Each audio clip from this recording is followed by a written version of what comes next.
So I'm Grilo, and I'm talking about a bit of my research in my master course in Brazil about a quantum finite automata model and the language recognized by it.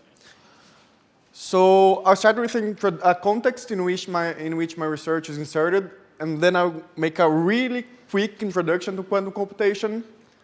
Then I'll describe the model, and after that I'll tell about two languages that the first language is recognized by the model, the second one we do not know yet. So since late 80s, several models for quantum devices have been proposed. The most important ones were quantum Turing machines, quantum circuits, but also some simpler computational devices were extended to quantum versions in order to study how quantum mechanics would give computational power to devices. One of these models were quantum finite automatas, and today I'm speaking about a specific version, a specific model proposed by Ambenis and Waltrus. That's the finite automata with quantum and classical states.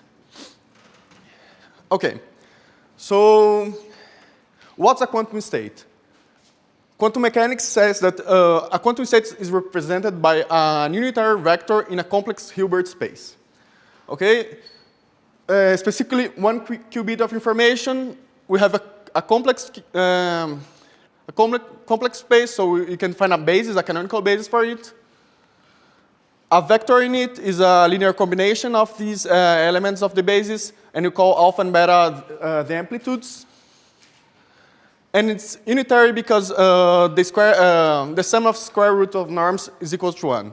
This will be very important. We'll see why later. And we can generalize it to several qubits. So we have the basis, all strings, binary strings over with n characters. And again, the vector is a linear combination of it, and the norm of the vector is 1. Quantum mechanics also defines how these states evolve. And they evolve in a very particular form that the operations that can be applied to them are unitary operations, which means that there are matrices that preserve the norm. So all vectors will remain unitary. And one of the most crucial things is that how we can see the value of a quantum bit.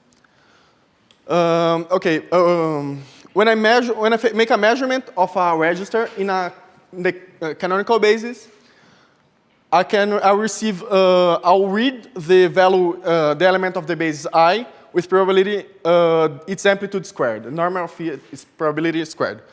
So the unitary vector is important because here we have probability 1 of measuring something. And most important, after reading a value, all the state collapses to that element. So if I continue, if I measure again, I'll ever have the same value I had the first time. So now I'm ready to talk about the model. The full name of the model is two-way finite automata with quantum and classical states. The finite classical states is a DFA. So we started with a set of finite states that control the tape head, and they have a transition function like normal DFAs. But in addition, we give some finite qubits for it to be used as quantum memory. So it's a DFA with a quantum memory, a finite quantum memory. And it's two-way because tape head can go either left, right, or stay in the same place. So you can define it formally. You have the set of states, quantum and classical, the input alphabet. We have how both classical and quantum states will evolve. The initial state, the acceptance and rejection states, and we call the union of them halting states, and the no-halting states is the complement of it. We also assume our input string is delimited by left and right by special markers that are not in the input alphabet. And we call tape alphabet the union of these markers, and the input alphabet. Okay? It's really fast, but well. So how computation is made in this model? We start with the initial configuration, so we have the quantum initial state and the classical initial state defined by the machine, and the tape heads over the left-hand marker, the cell number 0.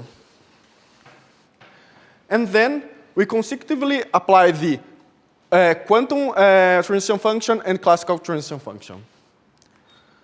And we stop when we have a classical halting state. So acceptance and rejection are made by classical states. Okay? But what are the values and arguments of this transition function? Okay, a moment. Next slide. Perfect timing. So what is done in the quantum transition function? Okay, we have the classical state and the tape, the symbol under the tape head will define either a unitary or a measurement that will be done in the quantum states. So I have my classical configuration, and it's defined which quantum operation will be done over the quantum bits. Okay? And the classical transition function actually depends. If the previous quantum transition function was a unitary, then it's like a classical transition function in a DFA. But after measurements, I have the result of the measurement as a input for the transition function. So, sorry, D is okay. We take a classical state and a symbol over the tape head to another to the new state and the direction of the tape head, so left, right, or stay at the same place. And here we have the same thing and the result, and you take to another classical state and where the tape head should move to. Okay? So here, the classical transition function may depend on measurements, so it's probabilistic. So we can assign probabilities for input strings, with which probability an input string will be accepted or rejected. And specifically in this work, I'm considering one-sided error in which when I recognize a language, I want my automata to always accept it when it is in the when the string is in the language. Okay. So now I'll talk about the automata proposed by Ambenis and authors in the original paper to the non-regular language ANBN. We will assume that the string is in the form AI BJ, and it's as long as this form is regular, okay, the set of this language is regular, we can check it easily in the first with the automaton. And we will use 1 qubit as memory for this automaton. And the idea is quite simple. I'll show by an example. So we start with some string in this form. The initial state will start over 0 here. And what we'll pass once. And when I have an A, I'll make a rotation of square root of 2 pi. So 1A, 1A. When I have a B, I make the rotation by minus square root of 2 pi. So B and B again. It's quite simple that if the number of A's is equal to the number of B's, we will always be over 0 at the last, when I reach the right-hand marker. And as long as square root of 2 is irrational, if I is different to j, then there's some probability of measuring 1 at the right-hand marker, and this probability is bounded by this value. Okay? So this is a bound, not the exact value. It's a bound. Okay? Okay. So when I reach the right-hand marker, I measure, and if I get 1, I reject, because, whoops, I reject, because I'll know that I is different to j. Otherwise, I'll flip some coins and accept with some probability And if I didn't accept, I start over again. Then I'll amplify this value of rejecting. And if it's a string in the language, I will accept sometime. Okay? So could you repeat? So if you don't accept, you start over again. So you go to cell 0. You start again. Okay, you'll be over the zero, right? If you measure and get 0, you will be here. So go to the left for the first cell and repeat doing, if I get an A, make the rotation. If I get a B, make the rotation. Measure again, check if it's 1, reject. Otherwise, I do the process and go on. And the square is there because of quadratic approximation, quadratic iteration. The square here? Yeah. No. No. It's about actually the value is actually is due to this angle when you make some quadratic irrational number and there is a bound for approximation. No? Okay. Okay, I don't know. Okay? And so we were wondering if the slightly different languages that's AI, BJ, I is less than J, if this model can recognize it. Okay. We could not prove it, but we slightly changed the model, so I can only move to the right. So as you have seen, our last automata, he did the same thing. He was a 1Q CFA, but when he failed, he started over again. So why did you choose this model? Is to exclude the technique used in the previous automata for this language. So, and we also want to accept with probability 1 when a string is in the language, but now the probability of accepting it is actually rejecting it is unbounded. It can be small, but it can be cannot be 0. Actually, accepting cannot be 0. So let's check. What if the transition function only depends on the current tape symbol as the previous automata did? So for each symbol, we have a specific operation we do. And as you can see, for a specific K, okay, there are some strings that must be rejected, but beginning from some point, when I add some B's here, it must always accept. So with probability 1. So what we can derive here is that B will make a rotation over an acceptance subspace. But if that's true, if I undo this, here we have we are with probability 1 in the acceptance subspace 2. So we either accept here with probability 1, or we reject here with non-zero probability. The second option is that the quantum transition function will apply unitaries. He won't measure until the end. And as long as we have finite classical states, we can see that the operations used will cycle.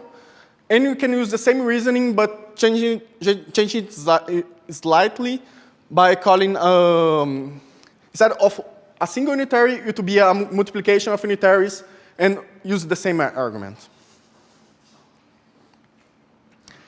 And if I measure more than once, then it can be easily seen that some substring will be ignored. So we can show an example of substring that should be accepted, and it's not with probability 1 or vice versa.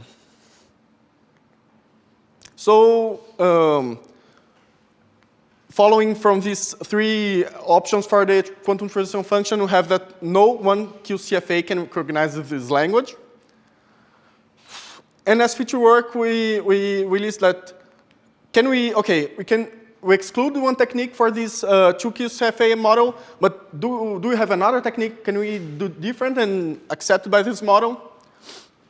And actually, A more important language that we'd like to know is the language of balanced parentheses, if it can be accepted by the model. And that's all.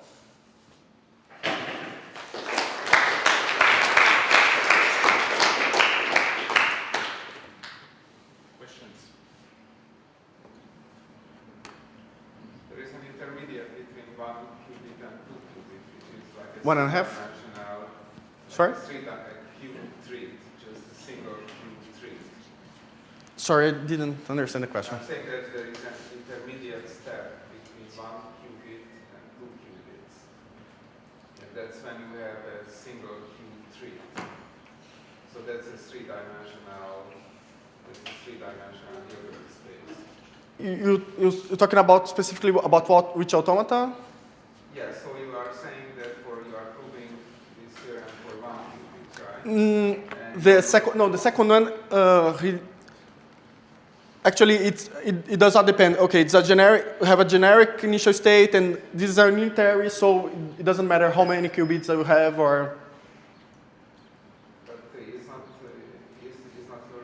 doesn't your proof rely on the fact that? No. It's only okay. This proof does not rely on this. Okay. Generic enough. So what about the first open problem? So do you believe that this language can be recognized or it cannot be, but I believe it cannot, but cannot? yeah, I believe it cannot with probability 1. Okay, I'm talking to Abuzer, and with some probability we can. If it does not request probability 1, then we can do something. But to always accept it, I believe it can be possible. What does that 2 mean over there? That 2 in that 2 CFA, what does that mean? The two-way, you can go left or right or stay the same place. The 2 is not for qubit. It's the 2 for the tape head. Yeah.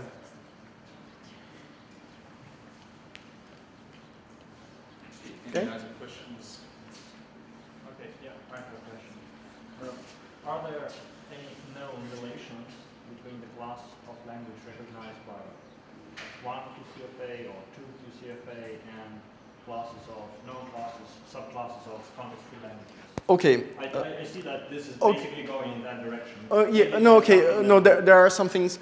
Non-context-free languages have been proved to be accepted by the model.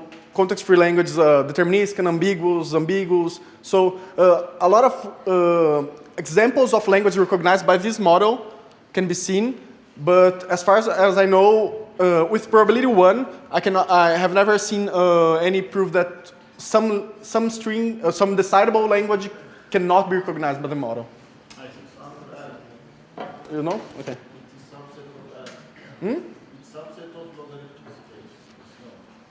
The subset of. Okay. It's a subset of log.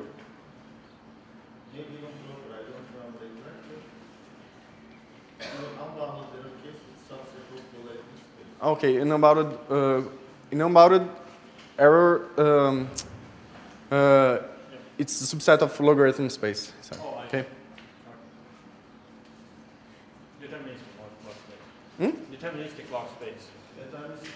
Okay, thank you. Okay. Okay, let's thank Alex once again.